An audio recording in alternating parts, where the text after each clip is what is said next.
حضرت عبداللہ بن عباس رضی اللہ تعالیٰ عنہ روایت فرماتے ہیں کہ رسول اللہ صلی اللہ علیہ وآلہ وسلم نے فرمایا مجالست العلماء عبادت، علماء کی مجلس میں بیٹھنا عبادت ہے، علماء کی مجلس میں بیٹھنا عبادت ہے۔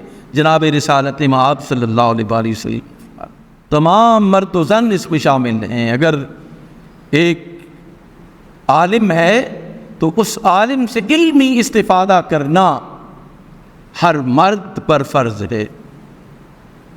اگر کوئی خاتون عالمہ ہے تو تمام خواتین پر فرض ہے کہ وہ اس کی صحبت میں اور اس کی مجلس میں جا کر بیٹھیں اور علم حاصل کریں، اس لیے ہر شخص پر فرض ہے۔ آپ دیکھیں جتنی بھی نمازیں ہیں یا دیگر جو احکام ہیں، ان نمازوں اور ان احکام میں اللہ سبحانہ و تعالیٰ نے صرف مردوں کو مخاطب فرمایا ہے، یا ایھا الذین آمنو کہہ کر، اور تمام چیزوں کو تابع کیا ہے، مرد بچوں کو بھی، جوانوں کو بھی، خواتین کی بات اور عورتوں کو بھی۔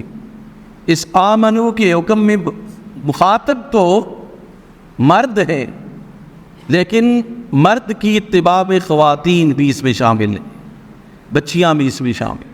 لیکن رسالت مآب صلی اللہ علیہ وآلہ وسلم نے علم کی جب بات ارشاد فرمایا طلب العلم فریضۃ علی کل مسلم و مسلمۃ، علم حاصل کرنا ہر مسلمان مرد اور ہر مسلمان عورت پر فرض ہے۔ بہت کیٹیگریکلی رسول اللہ صلی اللہ علیہ وآلہ وسلم نے فرمایا ہر مرد پر فرض ہے، ہر عورت پر فرض ہے۔ علم دین ہو، علم کیمیا ہو، جتنے بھی علوم ہیں، سائنسز، نیچرل سائنسز ہیں اور دیگر جو علوم ہیں، یہ تمام اللہ کی طرف سے منزل من اللہ ہے، یاد رکھیے۔ اور علم کیا دیتا ہے؟ علم انسان کو طہارت دیتا ہے، نفاست دیتا ہے، پاکیزگی دیتا ہے، ذہن کو پاکیزہ کرتا ہے، علم انسان کے کردار کو پاکیزہ کرتا ہے۔ اہل علم وہ اللہ کے راستے پر گامزن رہتے ہیں، اور اہل علم اللہ کی شناسائی رکھتے ہیں۔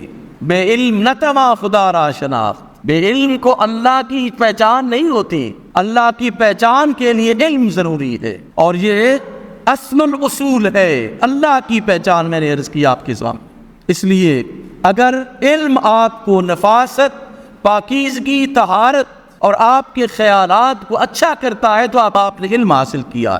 اگر آپ کے خیالات میں وہی گندگی ہے، آپ کی سوچ میں وہی نیگیٹیوٹی ہے، آپ کے خیالات نہیں بدلے تو آپ میں علم نے آپ کو کچھ بھی نہیں دیا ہے۔ علم کی نشانی یہ ہے کہ وہ آپ کے کردار کو بدل دیتا ہے، وہ آپ کی شخصیت کو بدل دیتا ہے، وہ آپ کے اخلاق کو بدل دیتا ہے۔ لیکن کب بدلتا ہے؟ جب اچھے علماء اور عالمات کے پاس ہم اپنے بچوں اور بچیوں کو بھیجیں گے، اچھے ماحول میں بھیجیں گے۔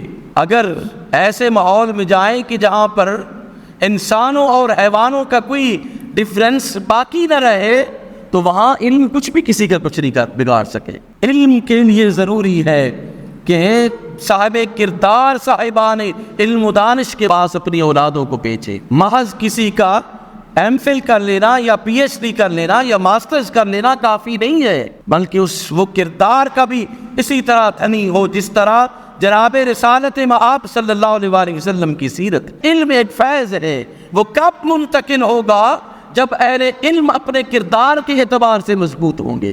اگر آپ تباہی اور بربادی والے جگہوں پر آپ اپنے بچوں کو بھیجیں گے تو پھر یہ ہم تصور کریں کہ وہ باکردار بنیں گے، کبھی ایسا نہیں ہو سکتا۔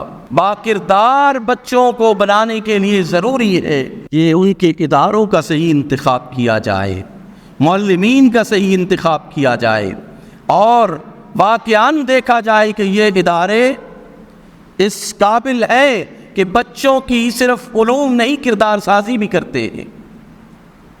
یہ مخلوط نظام تعلیم جو تباہی اور بربادی پھیلا رہا ہے، ہم نے اس کو ترقی کی منزل سمجھ کر کیا ہے کہ مخلوط نظام تعلیم جو ہے یہ ترقی لے کے آئے گا ملک میں، یہ تباہی لے کے آئے، یہ بربادی لے کے آیا ہے۔ آج تک آپ مجھے بتائیں کہ آج جو آباد جو ہے وہ 40 سال پہلے جن لوگوں نے علم حاصل کیا اور چھوٹے چھوٹے سکولوں میں حاصل کیا، ان کا کردار، ان کا لیول، ان کی سوچ، اور آج جو بڑے بڑے سکولوں میں جا کر بیٹھتے ہیں بچے، ان کا کردار، ان کا لیول، ان کی سوچ آپ دیکھیں، زمین و آسمان کا فرق نظر آئے گا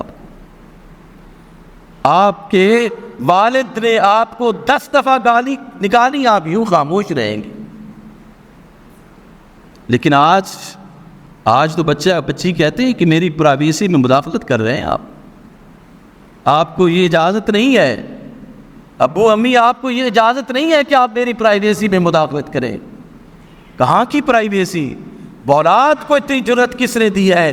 اس ماحول نے دی ہے جس میں وہ سمجھایا گیا ہے کہ تم سب کچھ ہو، تمہارے والدین تمہارا ایک ذریعہ بنے ہیں تمہارے اس دنیا میں آنے کا.